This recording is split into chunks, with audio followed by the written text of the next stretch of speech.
1, 2, 3, 4।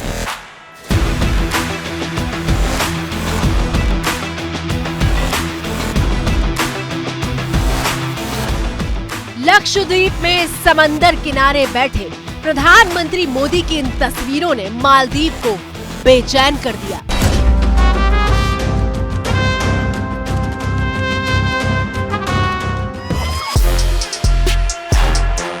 लक्षद्वीप में रेत पर मोदी की ये चहलकदमी देखकर मालदीव में ऐसा हड़कंप मचा कि बेतुकी बयानबाजियां होने लगी।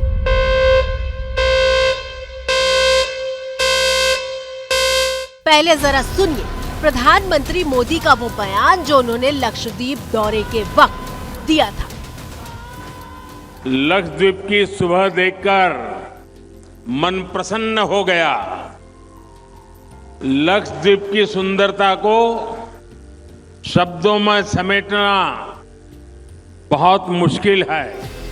क्या मोदी ने अपने पूरे बयान में एक बार भी मालदीव का नाम लिया था? जब मालदीव का नाम नहीं लिया तो मालदीव के मंत्रियों ने आपत्तिजनक बयान देकर विवाद क्यों खड़ा किया?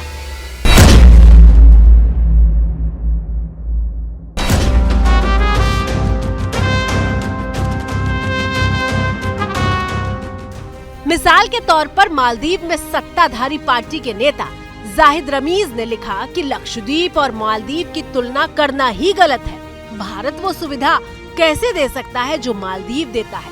वो इतनी सफाई कैसे रख पाएंगे? उनके कमरों से आने वाली बदबू सबसे बड़ी समस्या है। जनाब जाहिद रमीज साहब, पीएम मोदी ने तो मालदीव का नाम भी नहीं लिया।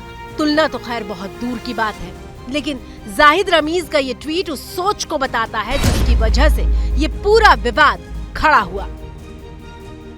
ये अद्भुत बात है कि भारत के प्रधानमंत्री भारत के खूबसूरत जगह जाते हैं लक्षद्वीप, और ये जानने को मिलता है कि सोशल मीडिया में कई लोग इसका मजाक उड़ा रहे हैं और अजीब और गरीब बयान दे रहे हैं। क्या भारत के प्रधानमंत्री भारत में जाए और किसी भाग के बारे में सबको जानकारी दे, ये क्या टिप्पणी योग्य है? वो भी एक नकारात्मक रूप से।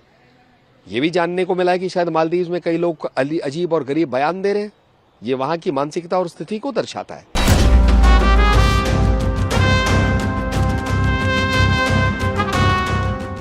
पीएम मोदी पर दिए मालदीव के मंत्रियों की आपत्तिजनक बयान के बाद भारत ने हर महत्वपूर्ण प्लेटफॉर्म पर इस बात की कड़ी आपत्ति जताई है, जिसका नतीजा ये रहा कि मालदीव सरकार ने तीनों मंत्रियों को सस्पेंड कर दिया है।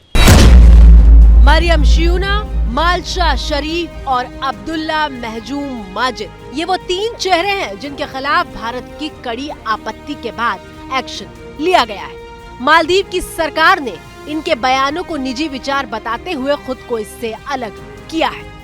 जो ट्वीट या कमेंट जो मालदीव के मिनिस्टर ने प्रधानमंत्री की लक्षद्वीप के विजिट के बारे में कहा है, इस बेबुनियाद है। इसका कोई मतलब नहीं है। अरे भारत, अब हमारे भारत में हम कहीं भी जाएं, हमारे प्रधानमंत्री कुछ भी करें, हम दुनिया का हर एक नागरिक को हक है कहीं भी जाए। तो हर देश को अपना जो भी गौरव है, जो अपनी चीजें अचीवमेंट्स हैं, उसको बताने का हक है कि नहीं है, ये बात जो है उनको समझना पड़ेगा।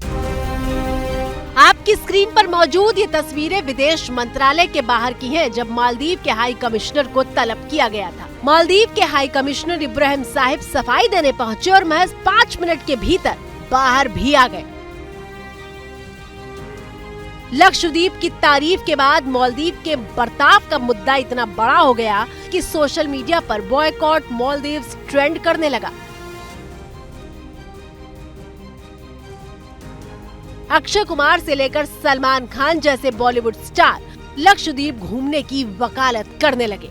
मालदीव्स वालों को हार्ट अटैक आ गया होगा, बिकॉज अगर लक्षद्वीप ओपन हो जाएगा इंडियंस के लिए और दुनिया के लिए, तो मालदीव्स को समझ नहीं आएगा वो किधर गए। वहाँ इंडियंस को जाने दिया तो ट्रस्ट मी मालदीव्स को लाले पड़ जाएंगे, बिकॉज सबसे ज़्यादा टूरिज्म मालदीव्स में इंडियंस का जाता है। इंडिया ने अगर मोदी जी ने ठान ली ये बात, तो trust me Lakshadweep will be the number 1 destination in the world.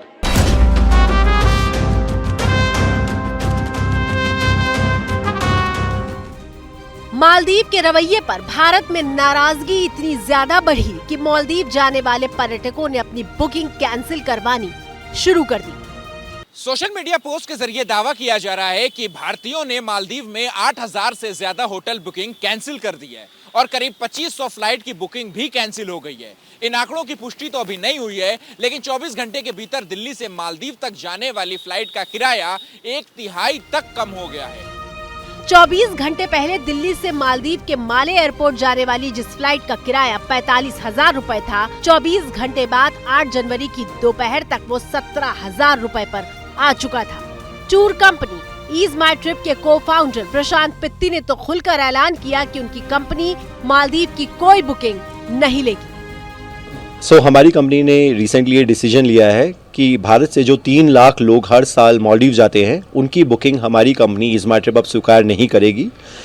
इसका रीज़न जो हमारे सोशल मीडिया पे चल रहा है आज के टाइम में, और प्लस मालदीव्स के जो रिप्रेजेंटेटिव्स हैं, गवर्नमेंट ऑफिशियल्स हैं, उनके बयान से हमें काफ़ी आहत हुआ है और हमने ये डिसीजन नेशन फर्स्ट और बिजनेस लीडर के तहत लिया है।